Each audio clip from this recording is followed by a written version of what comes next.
Welcome to the chapter solutions.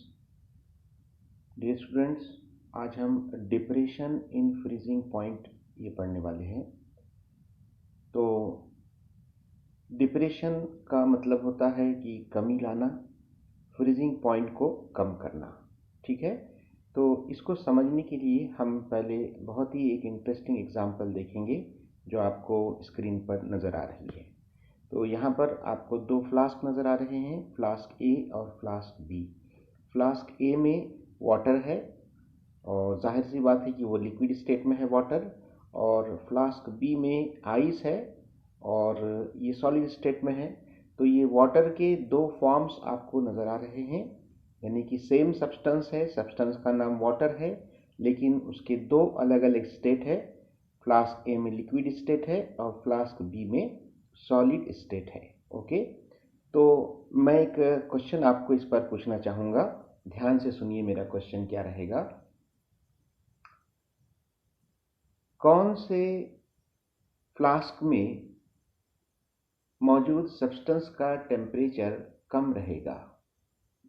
कौन से flask में मौजूद सब्सटेंस का टेम्परेचर कम रहेगा, फ्लास्क ए या फ्लास्क बी?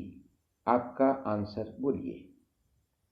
बिल्कुल सही सोच रहे आप कि फ्लास्क बी में जो सब्सटेंस है जिसका नाम आइस है, उसका टेम्परेचर कम रहेगा as compare to water, liquid water. Okay, तो ये बात तय हो गई कि आइस का टेम्परेचर ये वाटर के टेम्परेचर के मुकाबले में कम होता है।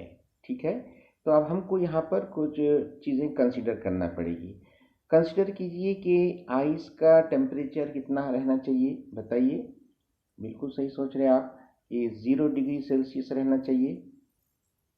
और वाटर का टेम्परेचर यानी कि रूम टेम्परेचर कंसीडर कीजिए कि आज टेम्परेचर रूम का 27 है, तो यहाँ पर वाटर का टेम्परेचर रहेगा 27 डिग्री सेल्सियस। ओके, ये समझ में आ गया आपको? चलिए, अब यहाँ पर एक और क्वेश्चन मेरा है कि इन दोनों में से किसका वेपर प्रेशर कम रहेगा? फ्लास्क ए में जो लिक्विड वाटर है उसका वेपर प्रेशर कम रहेगा, क्या फ्लास्क बी में जो आइस है उसका वेपर प्रेशर कम रहेगा? एक खास बात ध्यान में रखिए बच्चों कि दोनों फ्लास्क ढके हुए हैं, दोनों भी क्लोज्ड वेसल्स हैं। ठीक है, तो इसीलिए हम वेपर प्रेशर की बात कर रहे हैं। किसका वेपर प्रेशर कम रहेगा? बिल्कुल सही सोच रहे आप कि यहाँ पर आइस का वेपर प्रेशर कम रहेगा।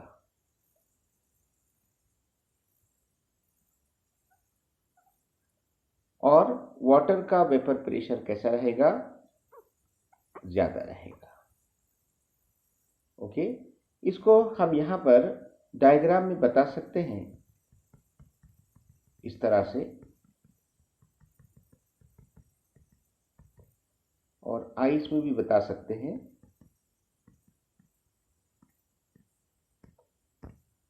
तो आइस का वेपर प्रेशर कम है क्योंकि वेपर्स कम नजर आ रहे हैं आइस के फ्लास्क में, और वाटर के फ्लास्क में वेपर्स ज्यादा नजर आ रहे हैं, यानी कि यहाँ पर वाटर का वेपर प्रेशर ज्यादा है।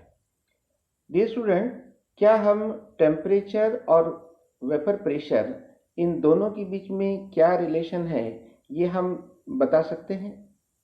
कैसा रिलेशन होना चाहिए? डायरेक्टली प्रोपोर्शनल रहना चाहिए कि इनवर्सली प्रोपोर्शनल रहना चाहिए?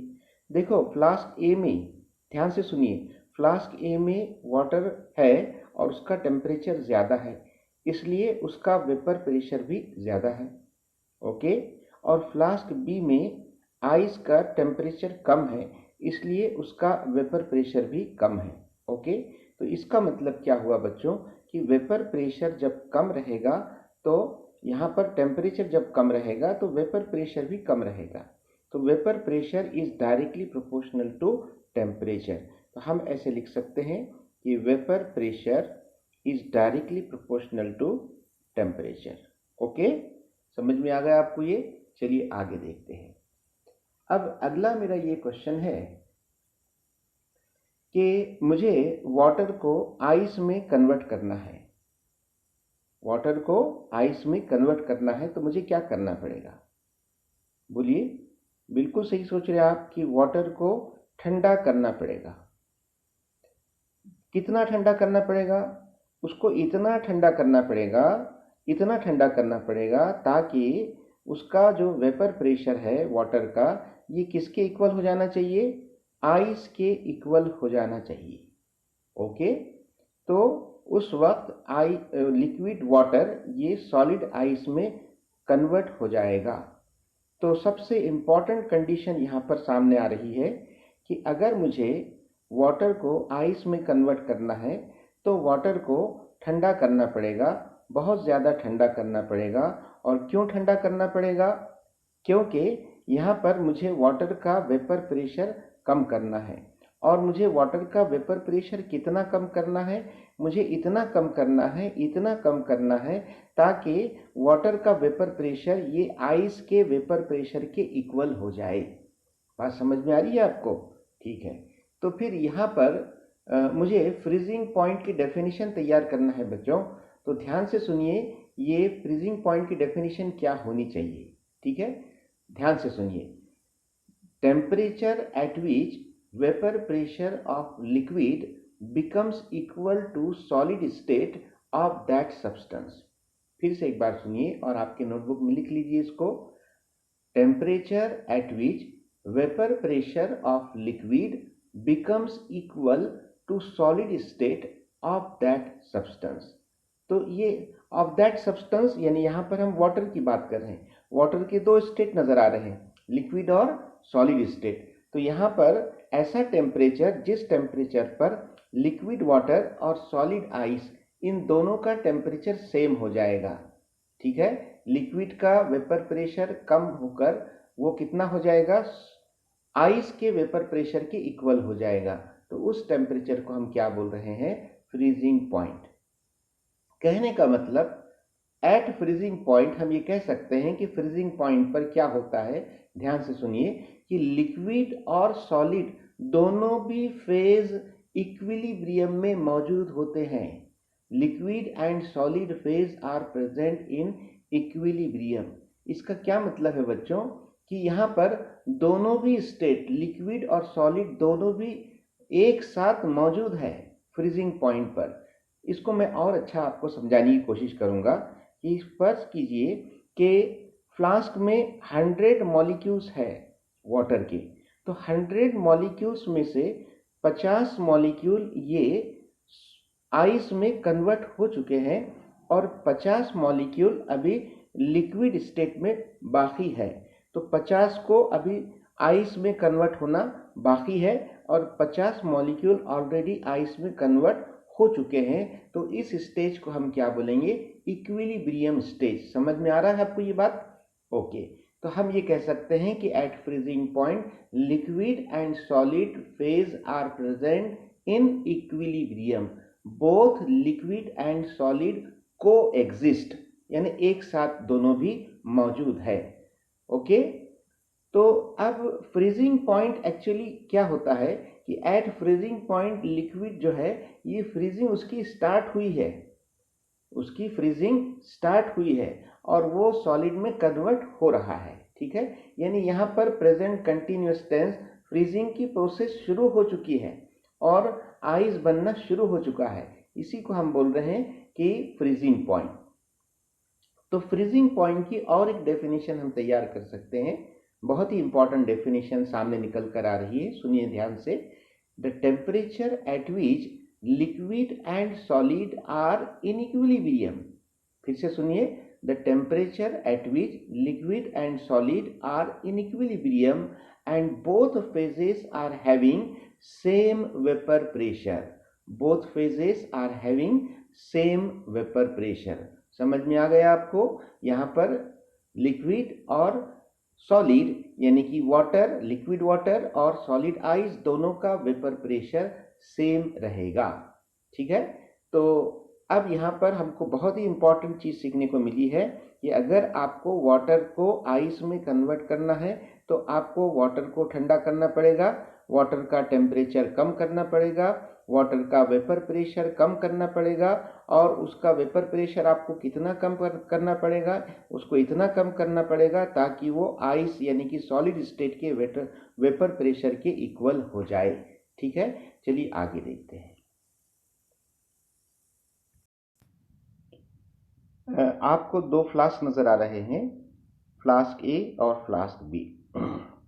फ्लास्क ए में प्योर वाटर रखा हुआ है, उसका टेम्परेचर 27 डिग्री सेल्सियस है और उसका वॉल्यूम 100 ml है और इसको हम प्योर सॉल्वेंट कह सकते हैं। फ्लास्क बी में वाटर में आपने सॉल्ट यानी कि नमक डिजोल्व कर दिया है। इस सॉल्यूशन का टेम्परेचर भी 27 डिग्री सेल्सियस है, सेम टेम्परेचर है। इसका वॉल्यूम भी सेम है यानी कि 100 ml, लेकिन हम इसको सॉल्यूशन बोलेंगे क्योंकि आपने इसमें सॉल्ट डिजोल्व कर दिया है। और सॉल्ट ये कैसा है, नॉन आयोनाइजेबल और नॉन वोलाटाइल सॉल्यूट, ऐसे हम कह सकते हैं सॉल्ट को। डियर स्टूडेंट, मेरा सवाल है आपसे, ध्यान से सुनिए कि कौन से फ्लास्क में वेपर प्रेशर कम रहेगा, फ्लास्क ए में या फ्लास्क बी में? सोच के बताइए। बिल्कुल सही सोच रहे आप, फ्लास्क बी में वेपर प्रेशर कम रहेगा। क्यों कम रहेगा? क्योंकि आपने प्योर वाटर में सॉल्ट डिजोल्व कर दिया है। आपको अच्छी तरह पता है कि जब आप कोई non ionisable non volatile solute को डिजोल्व करते हो सॉल्वेंट में, तो सॉल्वेंट का वेपर प्रेशर कम हो जाता है। तो यहाँ डायग्राम में भी इसे हम बता सकते हैं कि प्योर वाटर का जो वेपर प्रेशर रहेगा वो ज़्यादा रहेगा और सॉल्यूशन का वेपर प्रेशर कम रहेगा। ठीक है, तो अब मेरा अगला सवाल है कि मुझे ये दोनों लिक्विड यानी फ्लास्क ए में जो प्योर वाटर है वो और फ्लास्क बी में जो सॉल्ट का सॉल्यूशन है वो, इन दोनों को मुझे आइस में कन्वर्ट करना है, दोनों का मुझे बर्फ बनाना है। तो मुझे क्या करना पड़ेगा? दोनों का टेम्परेचर क्या करना पड़ेगा? कम करना पड़ेगा। बिल्कुल सही है, दोनों का टेम्परेचर कम करना पड़ेगा। यानी मुझे प्रैक्टिकली दोनों को फ्रीज करना है। दोनों को क्या करना है? फ्रीज करना है। मुझे ये दोनों को आइस में कन्वर्ट कर देना है। ओके, यानी ये दोनों का टेम्परेचर मुझे क्या करना है? कम करना है और दोनों को फ्रीज करना है। तो मेरा अगला सवाल है कि यहाँ पर फ्रीजिंग पॉइंट यानी जब इनकी फ्रीजिंग स्टार्ट होगी उसको हम क्या बोलते हैं? Freezing point. किसका फ्रीजिंग पॉइंट कम रहेगा, सॉल्वेंट का या सॉल्यूशन का?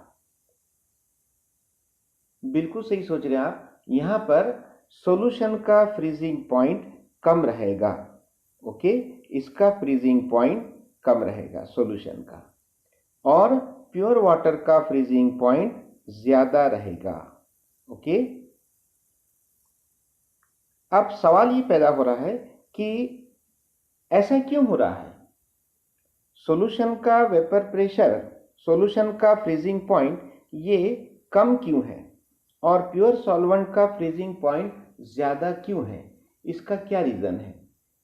तो बच्चों, इसका बहुत ही आसान जवाब है कि यहाँ पर सॉल्यूशन का वेपर प्रेशर कम है और इसलिए उसका फ्रीजिंग पॉइंट भी कम है, और सॉल्वेंट का वेपर प्रेशर ज़्यादा है इसलिए उसका फ्रीजिंग पॉइंट भी ज़्यादा है। ओके, समझ में आ रहा है आपको?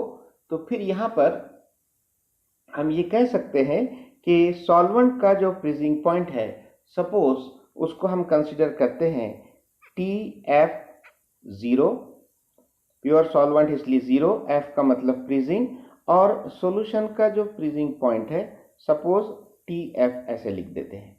ओके, तो हम यहाँ पर ये ऐसे कह सकते हैं कि TF0 is greater than TF। Okay, तो फिर यहाँ पर हम ये दोनों का डिफरेंस भी कैलकुलेट कर सकते हैं, उसको हम क्या कहेंगे? डेल्टा TF, यानी ये difference of freezing point is equal to क्या लिखेंगे बोलिए?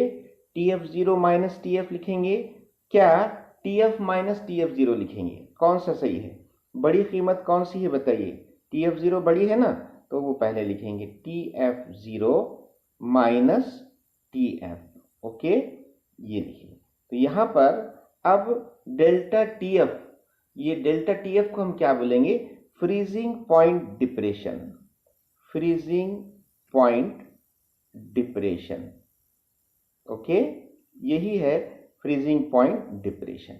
तो फिर फ्रीजिंग पॉइंट डिप्रेशन की डेफिनेशन हम क्या तैयार करेंगे? Difference between freezing point of pure solvent and freezing point of solution is called as freezing point depression. फिर से एक बार रिपीट करता हूं, ध्यान से सुनिए। डिफाइन फ्रीजिंग पॉइंट डिप्रेशन, ऐसा सवाल आपको एग्जाम में आएगा, या इसको ऐसे ही बोल सकते हैं कि define depression in freezing point. तो इसका जवाब क्या रहना चाहिए? Difference between freezing point of pure solvent and freezing point of solution is called as freezing point depression, which is denoted by the symbol delta TF। और उसको calculate करने का फॉर्मूला क्या है? Delta TF is equal to TF0 minus TF। Okay, चलिए आगे देखते हैं। अब आप इस डायग्राम को देखिए, स्क्रीन पर आपको 4 फ्लास्क नजर आ रहे हैं। Flask A, flask B, flask C और flask D। Okay, flask A में क्या है? प्योर वाटर है, इसका वॉल्यूम 100 ml है। फ्लास्क B में वाटर में आपने सॉल्ट डिजॉल्व कर दिया। सपोज आपने 10 ग्राम सॉल्ट इस वाटर में डिजॉल्व कर दिया, इसका भी टोटल वॉल्यूम 100 ml है। फ्लास्क C में आपने वाटर में सॉल्ट डिजॉल्व किया है, और सॉल्ट आपने सपोज कितना डिजॉल्व किया है? 20 ग्राम। आपने उसकी क्वांटिटी बढ़ा दी है सॉल्ट की, और टोटल वॉल्यूम उतना ही है 100 ml। फ्लास्क D में वाटर में आपने 30 ग्राम सॉल्ट डिजॉल्व कर दिया है, और टोटल वॉल्यूम उतना ही है 100 ml। समझ में आ गया आपको ये? चलिए, अब मेरा क्वेश्चन है आपसे कि ये चारों में से कौन से फ्लास्क में मौजूद सॉल्यूशन का फ्रीजिंग पॉइंट सबसे कम रहेगा? फिर से एक बार मेरा क्वेश्चन मैं रिपीट करता हूं, सुनिए। कौन से फ्लास्क में मौजूद सॉल्यूशन का फ्रीजिंग पॉइंट सबसे कम रहेगा? बिल्कुल सही सोच रहे हैं आप, आपका जवाब बिल्कुल सही है, आपका अंदाजा सही है कि फ्लास्क D में मौजूद सॉल्यूशन का फ्रीजिंग पॉइंट सबसे कम रहेगा। तो इसका रीजन क्या होना चाहिए बच्चों? क्योंकि फ्लास्क D में जो सॉल्यूशन है उसका वेपर प्रेशर भी सबसे कम रहेगा।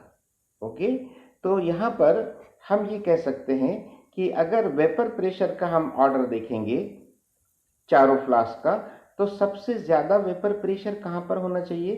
फ्लास्क A में, उससे कम फ्लास्क B में, उससे कम फ्लास्क C में, और सबसे कम फ्लास्क D में। ओके, और इसलिए फ्रीजिंग पॉइंट का जो ऑर्डर है वो कैसा रहना चाहिए? सबसे ज्यादा फ्लास्क A में, उससे कम फ्लास्क B में, उससे कम फ्लास्क C में, और सबसे कम फ्लास्क D में। तो अब हम यहाँ पर ऐसे कंसीडर करते हैं, सपोज प्योर वाटर का फ्रीजिंग पॉइंट हमें पता है 0 डिग्री सेल्सियस। ओके, तो यहाँ पर फ्लास्क B का जो सॉल्यूशन है उसका फ्रीजिंग पॉइंट A के बनिस्बत कम रहेगा। सपोज वो कितना रहेगा? -10 डिग्री सेल्सियस। और फ्लास्क C में मौजूद जो सॉल्यूशन है उसका फ्रीजिंग पॉइंट फ्लास्क B के कंपैरिजन में और भी कम रहेगा। सपोज वो कितना है? -20 डिग्री सेल्सियस। ओके, और फ्लास्क D में जो सॉल्यूशन है उसका फ्रीजिंग पॉइंट सबसे कम रहेगा। सपोज कितना रहेगा? -30 डिग्री सेल्सियस। ठीक है, समझ में आ रहा है आपको? तो अब इस एग्जाम्पल से हमें क्या सीखने को मिल रहा है कि जितना आप वेपर प्रेशर कम करोगे उतना ही फ्रीजिंग पॉइंट भी कम होता जाएगा। ओके, तो फिर यहाँ पर हम एक रिलेशनशिप तैयार कर सकते हैं कि delta TF, what is the meaning of delta TF? Freezing point depression. is directly proportional to delta P. What is the meaning of delta P? Vapor pressure lowering. तो depression, freezing point depression is directly proportional to vapour pressure lowering. Okay, और बच्चों जैसे कि हमको पता है कि vapour pressure lowering ये कॉलिगेटिव प्रॉपर्टी है, इसलिए डेल्टा टीएफ भी कॉलिगेटिव प्रॉपर्टी है। ये भी यहाँ पर प्रूव हो चुका है। कैसे? क्योंकि डेल्टा पी ये कॉलिगेटिव प्रॉपर्टी है और इसलिए डेल्टा टीएफ की वैल्यू ये डेल्टा पी पर डिपेंड है और इसलिए डेल्टा टीएफ भी कॉलिगेटिव प्रॉपर्टी है। तो मैं उम्मीद करता हूं कि आज का आपको ये लेक्चर समझ में आया होगा। आप अपने नोटबुक में इसके नोट्स तैयार कीजिए, एग्जाम ओरिएंटेड क्वेश्चन सॉल्व कीजिए और आपको ये लेक्चर समझ में आया है तो आप इस वीडियो को लाइक कीजिए, अपने स्टूडेंट्स के साथ शेयर कीजिए और इस चैनल को सब्सक्राइब कीजिए। मिलते हैं एक नए वीडियो के साथ, तब तक के लिए गुड बाय।